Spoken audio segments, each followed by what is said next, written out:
Hello students, I welcome you all to my English grammar class. ପିଲାମାନେ ଓଡ଼ିଶାର ସମସ୍ତ ଦଶମ ଶ୍ରେଣୀ ଛାତ୍ରଛାତ୍ରୀ ଯେଉଁମାନେ ଓଡ଼ିଆ ମାଧ୍ୟମ ବିଦ୍ୟାଳୟରେ ପଢୁଛନ୍ତି ସେମାନଙ୍କୁ ସମସ୍ତଙ୍କୁ ମୋର ଇଂଲିଶ ଗ୍ରାମାର ଶ୍ରେଣୀକୁ ମୁଁ ସ୍ୱାଗତ ଜଣାଉଛି. Previously we have studied about ways of expressing the future tense. We have discussed about activity 1, 2 and 3 that present in page number 10. Today we discuss about activity 4, 5, 6 and 7 that present in page number 11 and 12. पूर्व आमे 10 number पृष्ठ थिबा activity 1 2 आलोचना कर सारछे 3 उद्या आलोचना कर सारछे वर्तमान आस 11 और 12 नंबर पेज रे थिबा एक्टिविटी 4 5 6 7 आलोचना करिवा हमर मोबाइल पर्दा माध्यमरे. Now students we will discuss about activity 4. पिला माने वर्तमान आस आमे 4 नंबर एक्टिविटी आलोचना करिवा ताकि हमर पेज नंबर 11 रे अछि. Two friends Nilu and Chinu are leaving school together. Two friends दुई जन सांग Nilu and Chinu are leaving school. School छाडुचंदी together एकाठी. अर्थात दुई जन सांग Nilu और Chinu school छाडुचंदी. Their parents have gone to their village.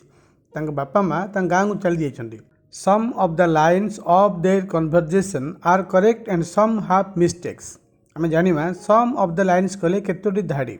of their conversation सेमानकर कथावार्ता सेमान कथाबार्तार केतोटी धाड़ी आर करेक्ट ठीक अच्छे एंड सम हैव मिस्टेक्स केतोटी धाड़ी रे भूल अच्छे.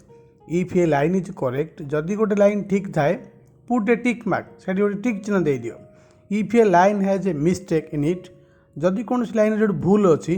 अंडरलाइन द मिस्टेक से भूलटा को अंडरलाइन कर and right the correct expression ठीक उत्तरटी लेख एगेन्स्ट द ब्रैकेट्स से ब्रैकेट पाखे ठीक उत्तरटी लेख.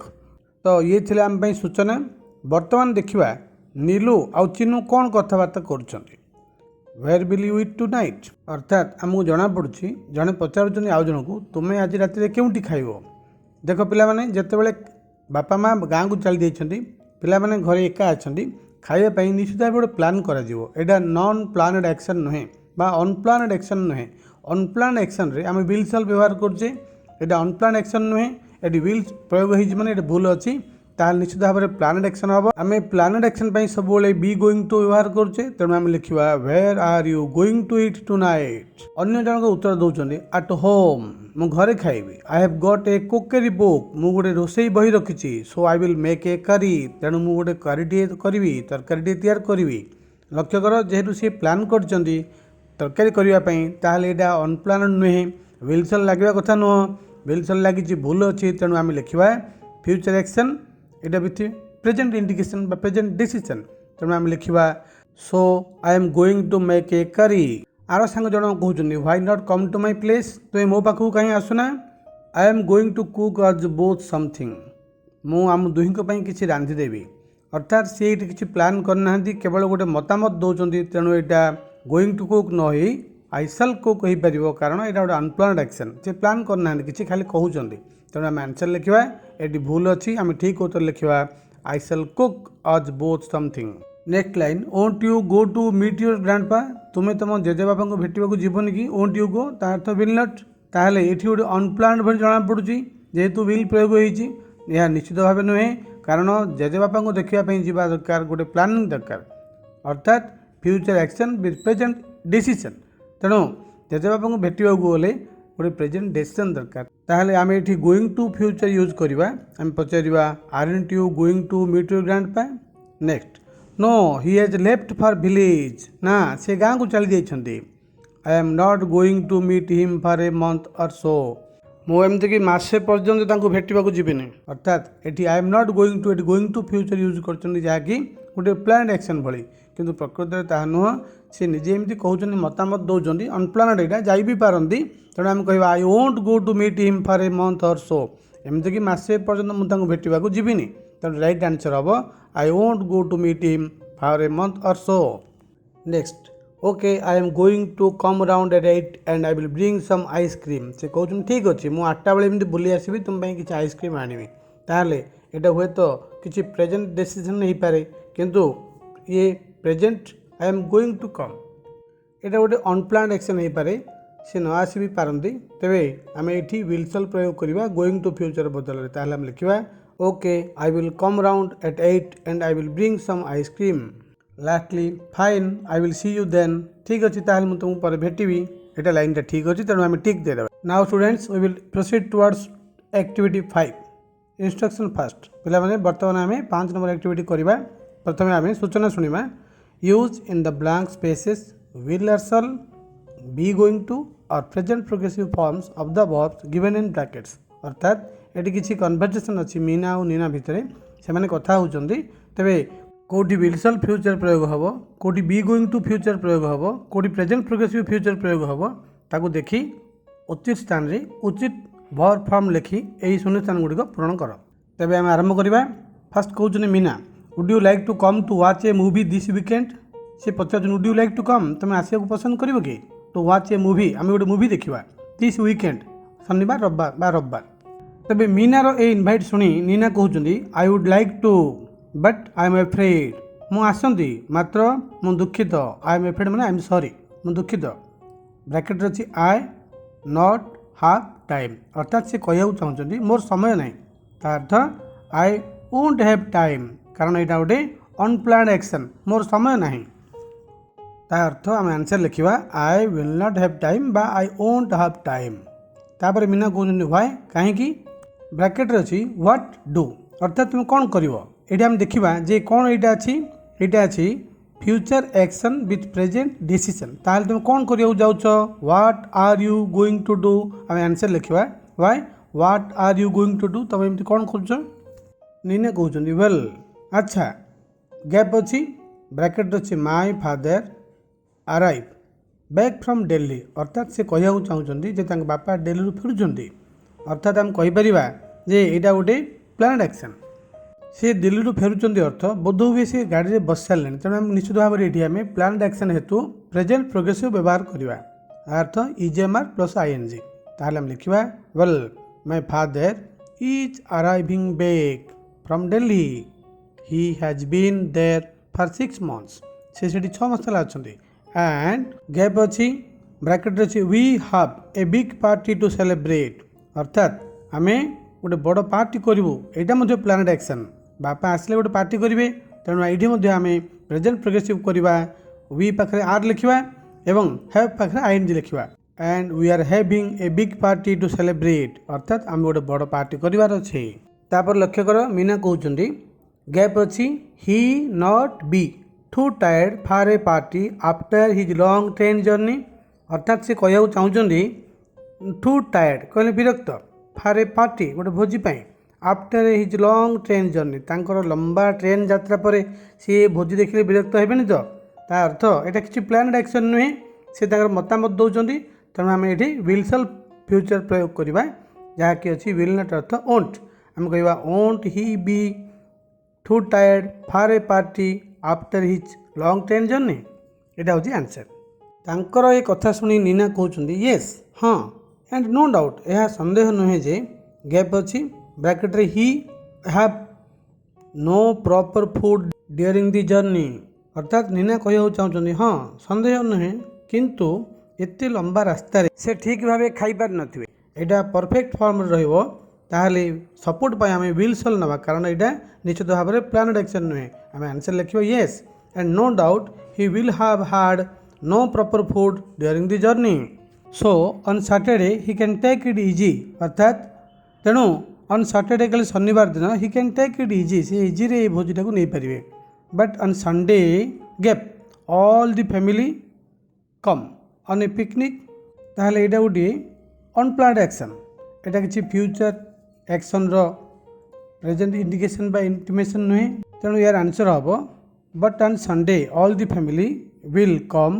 ऑन ए पिकनिक तापर अच्छी gap I prepare things all day on Saturday ताहले हम कौन लिखा ये आंसर यहाँ किसी प्लान्ड एक्शन नुहे ये फ्यूचर एक्शन रो किसी प्रेजेंट इंडिकेशन जना पड़े तेणु आम सिंपल लिखा विल शल फ्यूचर लिखा ये I will prepare things all day on Saturday यहाँ शुणा पर मीना कहते what a lot of work for you तुम केते गुड़े काम अच्छी नीना पुणी कहते आई डोंट माइंड अरे मुझे मन करनी other members of my family are helpful and we are well organised in fact gap अच्छी I see someone about hiring a cook this afternoon ताल से कहूँ चाहते जे आम परिवार समस्ते बेसी हेल्पफुल आम समस्ते वेल ऑर्गेनाइज ताहले प्रकृत में इनफैक्ट वास्तविक गैप अच्छी गैप कौन लिखा आम ये मुझे गोटे अनप्लाइड एक्शन अच्छी तेणु से कहे जे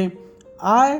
cell see someone about hiring a cook this afternoon यही आफ्टरनून आम गोटे रंधाड़ीटे जोगाड़ करूँ से आहरी कहते सो आई मस्ट गो नाउ तेणु मत जावाक पड़ो और नचेत गैप अच्छी आई नॉट गेट मुझे पहुँची पारिनी अर्थात मत जावाक पड़ो नचेत से दुकान बंद करने पूर्व मुझे पहुँची पारिनी यहाँ गोटे सिंपल फ्यूचर अर्थ I won't get to there shop दुकान बिफोर गैप दे क्लोज से माने दुकान बंद करने पूर्व मुझे पहुँचा पड़ो अर्थात मत जावाक पड़ो नचेत से दुकान बंद करने पूर्व मुझे पहुँची पारिनी तार ये जो गैप अच्छी before dash they close earth they close कारण आम सिंपल प्रेजेंट यूज करवा कारण यहाँ गोटे धारावाहिक घटना यहाँ गोटे टाइम टेबल भाया कम दुकान सब ठीक टाइम से बंद करते तेणु आम लिखा बिफोर दे क्लोज यह शुणा पर मीना कहते I hope gap everything go well for you अर्थात से कहते मुझे आशा करुँच सब जिन तुम भलରେ घटो सी जेहतु निजे मतामत दौरान ये सिंपल फ्यूचर यूज करवा अर्थात मॉडल फ्यूचर विलसेल फ्यूचर आम कह I hope everything will go well for you next Neena कहते I am sure gap it be a great day अर्थात से कहते वाह यहाँ बहुत बढ़िया दिन हम मुझे निश्चित जे यहाँ गोटे बहुत बढ़िया दिन टी हम जेहेतु से निजे मतामत दौरान यहाँ किसी प्लान्ड एक्शन नुहे तेणु आम ये सिंपल अर्थात आम मॉडल वर्ब यूज कर फ्यूचर लिखा आई am sure it will be a great day पुणी अच्छी प्रोवाइडेड गैप दि वेदर रिमेन फाइन अर्थात से कहते सब है जे पाग ठीक रहिले तो आम किसी करवा यहाँ गोटे शर्तमूलक वाक्य कंडीशनल सेंटेंस आम कह provided the weather remains fine यहाँ जेहेतु पाणीपागर कथा गोटे शर्तमूलक वाक्य जहाँकि आम कहीपर जे पाग जदि भल रहे ताले यहाँ गोटे बड़ दिन हम ताले आम कह simple present provided the weather remains fine now students we will proceed towards activity 6 पिला माने बर्तमान आम 6 नंबर एक्टिविटी करवा copy your time table for next Thursday तुम्हें आसंता गुरुवार पर तुम टाइम टेबल लिखि पकाओ on the basis of that right 5 sentences से तुम्हें 5टी वाक्य लिख to mention what you are going to do that day से दिन तुम्हें जहाँ कर 5टी धाड़ी लिख compare your sentences with those of your friends तुम सांगर से धाड़ी 5टी सहित तुम धाड़ी 5टी को मिलाई देख ताहले आम कौन लिखा यहाँ आमर पूरा व्यक्तिगत कथा अच्छी आम जहाँ करवा ये लिखा आम गुरुवार दिन कौन करवा आम जहाँ करवा गुरुवार दिन ताकू आम गोइंग टू फ्यूचर रखा कारण future action with present indication और प्रेजेंट डिसीजन आम डिसीजन नौचे तेणु आम गोइंग टू फ्यूचर यूज करवा आम लिखा 1 I am going to finish my homework से दिन मोर समस्त होमवर्क मुझे फिनिश करी 2 I am going to repair my bicycle after school मो साइकेल किसी खराब अच्छी स्कूल सरिया पर मुझे रिपेयर करी 3 I am going to prepare a note of geography मु ज्योग्राफी गोटे नोट प्रिपेयर करी तापर कहीपर आम I am going to meet my friend Arun in the evening मो संध्यारे मो सांग अरुण को भेटबी नेक्स्ट आम आउरी कहीपर I am going to dispose my old books and notes मोर पुराना बुक नोट को डिस्पोज करी जहाँ आम करवा आम टाइम टेबल यहाँ आम गोइंग टू फ्यूचर लिखा now students finally we will meet activity 7 पिला माने बर्तमान आम 7 नंबर एक्टिविटी करवा सूचना पढ़ा use either will be verb I N G or will have verb E N in the blank spaces in the following lines the verbs have been given in brackets हमको कहगला जे use either will be verb I N G or will have verb E N कहले आम बुझा जे आम verb को ING रखा will be सहित अर्थ फ्यूचर यहाँ कंटिन्यूअस बा प्रोग्रेसिव हो पारे जदि बा कामटा सर जाइए बुझाऊँगी ताहले विल हैव सहित वर्बर पास्ट पार्टिसिपल लगेगा अर्थात फ्यूचर परफेक्ट आगे लिखिपर ताहले आस एगुड़ी गोटे गोटे उत्तर दवा 1 आवर स्कूल क्लोजेस एट 4:30 आम स्कूल 4:30 बंद हुए ताहले कौन अच्छी question I gap bracket take अच्छी some snacks at home at 5 o'clock ताहले 5टा बेलू मु घरे निश्चित भाव में किसी खाद्य खाऊथी स्नैक्स खाऊथी ताहले हम कौन कहवा आई विल बी टेकिंग जो टेक अच्छी विल बी लगे टेक आईएनजी करवा I will be taking some snacks at home at 5 o'clock बा I shall be eating I shall be taking some snacks आम कहीपर Number 2, our school closes at 4:30. 4:30 आम school close होची. तापर अछि I get bracket reach अछि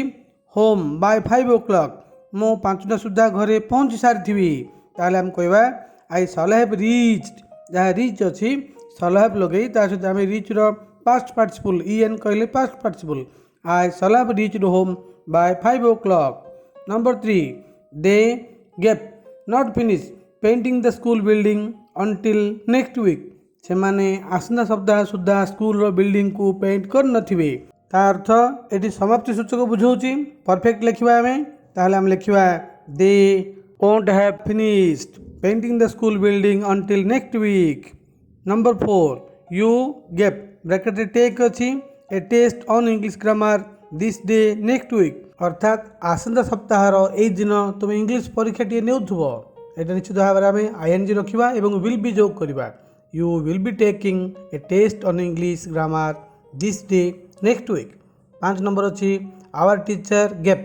bracket रे work अछि here for next 5 years. आसंता 5 वर्ष पई आम शिक्षक एठी काम करूथिबे. ता अर्थ एटा कंटिन्यू प्रोग्रेसिव फॉर्म रे हम रखिबा. will be रखिबा. work रे ing रखिबा. our teacher will be working here for next 5 years. Number 6, by the time you read this book I get bracket रे finish answering all the questions. अर्थात तुम्हें ये बही पढ़िबा बेलको मो सबुतक question रो उत्तर करि सारिथिबी. आमे फिनिश रे एडी जोग करबा अर्थात पास्ट पार्टिसिपल लिखिबा आउ will have लिखिबा बा shall have लिखिबा. by the time you read this book I shall have finished answering all the questions. The students, so far we have discussed about activity 4, 5, 6 and 7 on our mobile screen. So thank you for watching this video class. Have a good day. Bye bye.